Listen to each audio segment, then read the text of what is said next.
आज का टॉपिक है घनाभ और घन। देखो घनाभ क्या होता है? घनाभ जैसे रूम है, ये मान लो ऐसा अपना रूम है।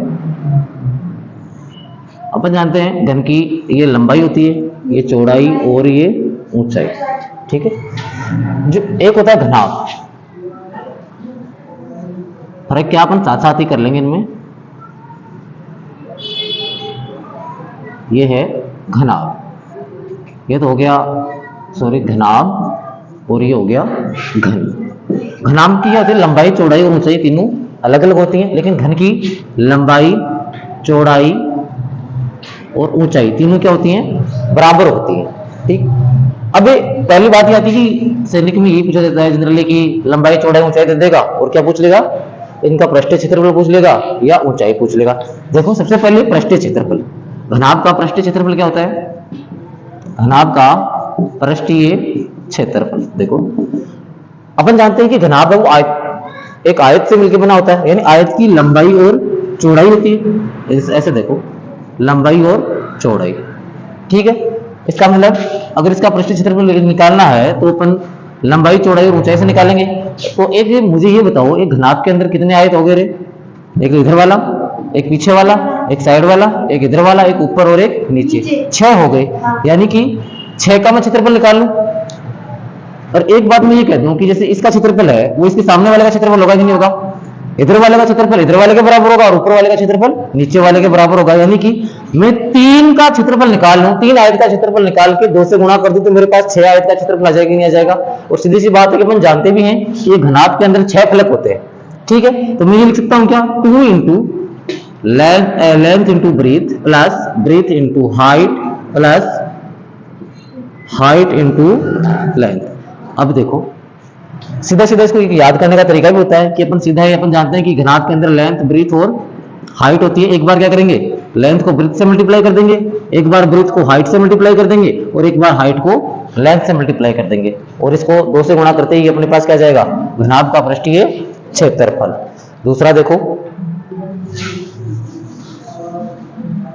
अगला है घन का पृष्ठीय क्षेत्रफल। घन का पृष्ठीय क्षेत्रफल, देखो घन किससे बना है? घन बना है वर्ग से, और वर्ग का क्षेत्रफल क्या होता है? पूछा है स्क्वायर, साइड स्क्वायर होता है। अब मुझे बताओ कि घन का पृष्ठीय क्षेत्रफल क्या होगा? कितने घन लेंगे अपन? 6। एक घनाभ के अंदर 6 घन हो गए, तो मैं क्या कर दूं? 6 को एक घन से एक घन का क्षेत्रफल निकाल के गुणा कर दूं, 6 गुणा भुजा स्क्वायर। ये किसका पृष्ठीय क्षेत्रफल हो गया? घन का पृष्ठीय क्षेत्रफल, ध्यान रहेगा। तीसरा देखो, थर्ड वाला है घनाभ का आयतन। घनाभ का आयतन, घनाभ का आयतन क्या होगा? अपन जानते हैं कि अगर क्षेत्रफल को हाइट लेंथ या ब्रीथ किसी से भी गुणा कर दिया जाए, जैसे आयत का क्षेत्रफल होता है लंबाई गुणा चौड़ाई, अगर लंबाई और चौड़ाई को अगर मैं ऊंचाई से गुणा कर दूं तो ये सीधे सीधे क्या आ जाएगा? आयतन आ जाएगा। इसलिए घनाभ का आयतन क्या होगा? Length into breadth into height, लंबाई गुणा चौड़ाई गुणा ऊंचाई। ऐसे ही घन का आयतन क्या होगा? घन का आयतन, आयतन यानी मैं मान लेता हूं कि घन की भुजा क्या है? L है, और घन एक और घन है वो वर्ग से मिलकर बना है, तो वर्ग का क्षेत्रफल क्या होगा? भुजा स्क्वायर, भुजा स्क्वायर। यानी अगर मैं क्षेत्रफल को फिर से लंबाई से गुणा कर दूं तो मेरे पास आयतन आ जाएगा क्या? यानी मैं भुजा स्क्वायर को गुणा कर दूं उसी आयत की एक, उसी घनाभ की एक भुजा से, तो मेरे पास क्या जाएगा? भुजा क्यूब। ये क्या होता है? घन का आयतन। अब देखो यहाँ क्वेश्चन क्या बनता है? क्वेश्चन जनरली अपन से क्या पूछेगा? वो यही सीधा सीधा क्वेश्चन पूछेगा सैनिक के एग्जाम के अंदर। तो क्या पूछेगा? लंबाई चौड़ाई ऊंचाई देके क्षेत्रफल पूछ लेगा या फिर आयतन पूछ लेगा। अगर टिपिकल बनाना चाहेगा तो अगला क्या करेगा? ये बोल देगा कि या तो घनाभ का आयतन, जैसे घन का आयतन दे देगा और घनाभ की लंबाई चौड़ाई दे देगा और ऊंचाई पूछ लेगा और बोल देगा कि घन और घनाभ दोनों का क्या आयतन बराबर है, तो घन की भुजा ज्ञात करो। तो अपन क्या करेंगे? दोनों के आयतन बराबर रख के वैल्यू पुट कर देंगे और सोल्व करने पे अपना आंसर आ जाएगा। देखो घन और घनाभ के ऊपर हमें क्वेश्चन दे रखा आयतन के लिए कि 20 सेमी लंबाई, 14 सेमी चौड़ाई और 2 सेमी ऊंचाई की 100 पुस्तकों को रखने के लिए कितने आयतन के डिब्बों की आवश्यकता है। कोई पुस्तक है, उसकी लंबाई चौड़ाई और ऊंचाई दे रखी है, अगले ने लंबाई चौड़ाई और ऊंचाई तीनों अलग अलग दे रखी है। इसका मतलब ये क्या है, एक घनाभ है, और घनाभ की जो लंबाई है वो कितनी दे रखी है 20 सेंटीमीटर, चौड़ाई है वो कितनी है 14 सेंटीमीटर, और ऊंचाई है वो कितनी है 2 सेंटीमीटर। अगले ने बोला कि 100 पुस्तकों को रखने के लिए कितने डिब्बों की है, कितने बड़े डिब्बे की आवश्यकता होगी। तो हम क्या करते हैं, सबसे पहले मैं एक पुस्तक को रखने के लिए जो आवश्यक जगह है वो ज्ञात कर लूं, उसके बाद उसको 100 से मल्टीप्लाई कर दूंगा, सीधे सीधे मेरे पास आंसर आ जाएगा। देखो मैं जानता, अपन जानते हैं कि जो घनाभ का आयतन होता है वो क्या होता है, घनाभ का आयतन बराबर क्या हो गया, length into breadth into height. Length कितनी है, लंबाई कितनी है 20 गुणा चौड़ाई कितनी है 14 गुणा ऊंचाई कितनी है 2। देखो 14 में 28 280 और 28 में 56 कितना हो गया 560 सेंटीमीटर क्यूब। याद रखना जो आयतन होता है वो हमेशा किस में आता है, क्यूब में। यानी एक ही पुस्तक रखने के लिए हमें 500 सेंटीमीटर क्यूब जगह चाहिए। अगर हमें 100 पुस्तकें रखनी है, 100 पुस्तकों के लिए कितनी जगह चाहिए, फिर 100 पुस्तकों के लिए तो मैं क्या कर दूंगा 100 से मल्टीप्लाई, 560 गुणा 100 कितना आ गया 5 6 डबल ट्रिपल 0 इकाई ढाई सैकड़ों हजार 10,000 सेंटीमीटर क्यूब। यानी 100 पुस्तकों को रखना है हमें तो 56,000 सेंटीमीटर क्यूब जगह चाहिए। सिंपल सा है, सीधा सा, ऐसा कोई भी क्वेश्चन अपन कर सकते हैं। नेक्स्ट क्वेश्चन देखते हैं। देखो आंसर बंद करिए।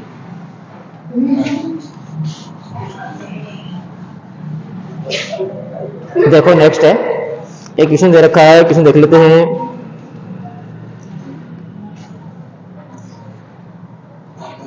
सिंपल से क्वेश्चन दे रखे हैं, देखो एक ही छोटा सा क्वेश्चन है वही कर लेते हैं।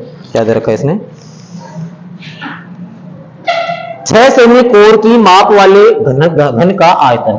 यानी क्वेश्चन दे रखा है कि कोई घनाभ है और उसकी जो भुजा, सॉरी कोई घन है और उसकी प्रत्येक कोर का मतलब भुजा कितनी है 6 सेंटीमीटर है। तो बोल रहा है इसका आयतन ज्ञात करो। हमें याद है कि घन की भुजा क्या होती है, घन का आयतन क्या होता है, घन का आयतन बराबर क्या है भुजा क्यूब, भुजा क्यूब। 6 का क्यूब कितना हो गया, 6 का क्यूब अपन जानते हैं 216 सेंटीमीटर क्यूब। ये लो घन का आयतन। सिंपल साधारण सा क्वेश्चन अपन आराम से ज्ञात कर सकते हैं। और कोई क्वेश्चन देखो, और क्वेश्चन दे रखे हैं, एक आदि की और देख लेते हैं। इसमें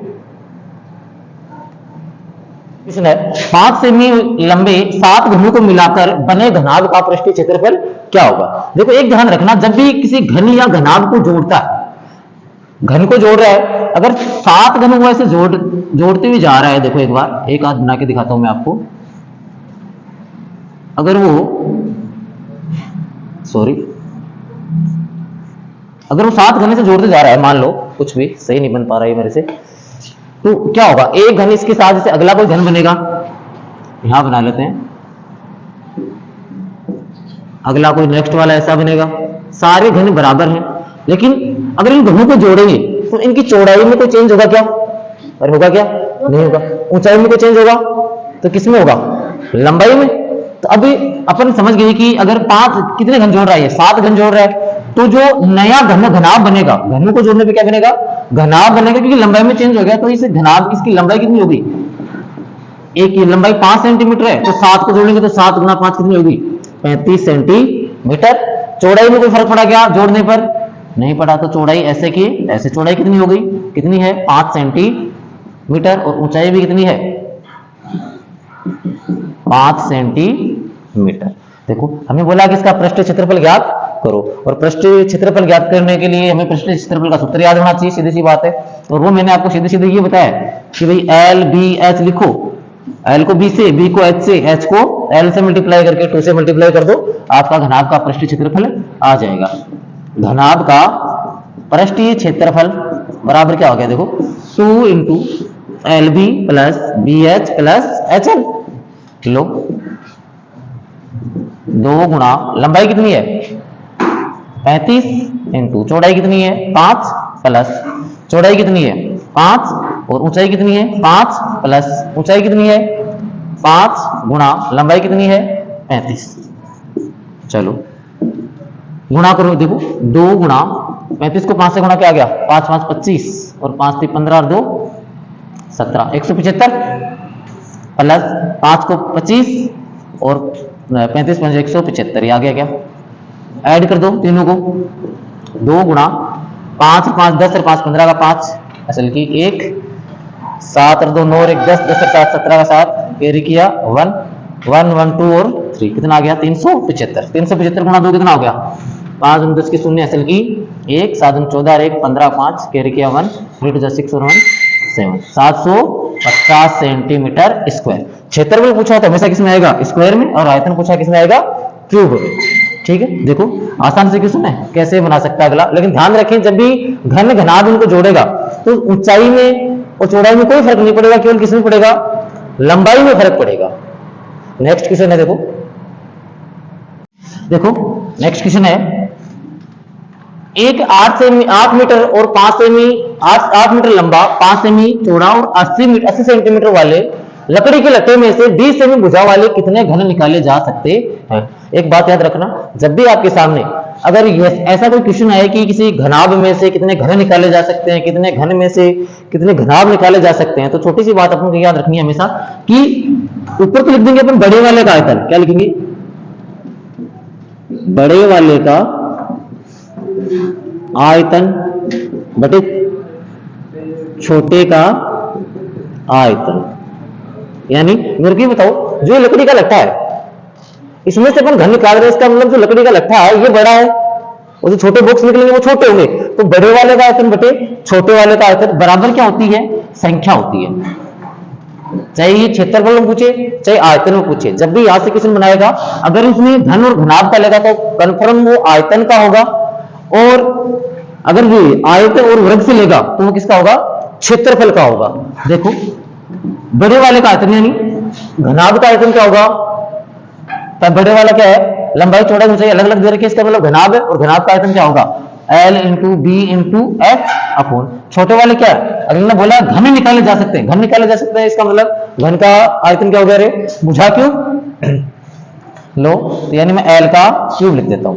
ठीक लो L1 मान लेते हैं, ये कोई दूसरा है तो देखो लंबाई कितनी दे रखी है 8 मीटर, चौड़ाई कितनी दे रखी है 5 सेंटीमीटर और ऊंचाई कितनी दे रखी है 80 सेंटीमीटर। ध्यान रखें एक दूसरा देखो हाइट कितनी दे रखी है, सॉरी घन की भुजा कितनी दे रखी है 20 सेंटीमीटर यानी 20 का क्यूब। एक बात याद रखना, जब भी ऐसा क्वेश्चन देगा वो इनमें यूनिट चेंज देगा, जिसे दे रखा है इसने ये तो दे रखा है सेंटीमीटर में देखो, और ये दे रखा है किसमें मीटर में, तो यूनिट सेम कर लेना, अगर सेंटीमीटर में तो सेंटीमीटर में और मीटर में है तो मीटर में कन्वर्ट कर लेंगे, तो सारे सेंटीमीटर में 1 मीटर में तो इसको कन्वर्ट कर लेते हैं, मीटर को सेंटीमीटर में कन्वर्ट करेंगे तो किससे मल्टीप्लाई कर देंगे 100 से, तो 8 इंटू 100 इंटू 5 इंटू 80 अपॉन 20 का क्यूब है, तो मैं 20 इंटू 20 लिख सकता हूं आसानी से, 1 2 3 1 2 3 3 जीरो से 3 जीरो गए क्या, 2 से काटो देखो 2 दूनी 4 4 दूनी 8 और 8 से 8 गया क्या, और 8 को 5 से गुणा किया तो क्या आ गया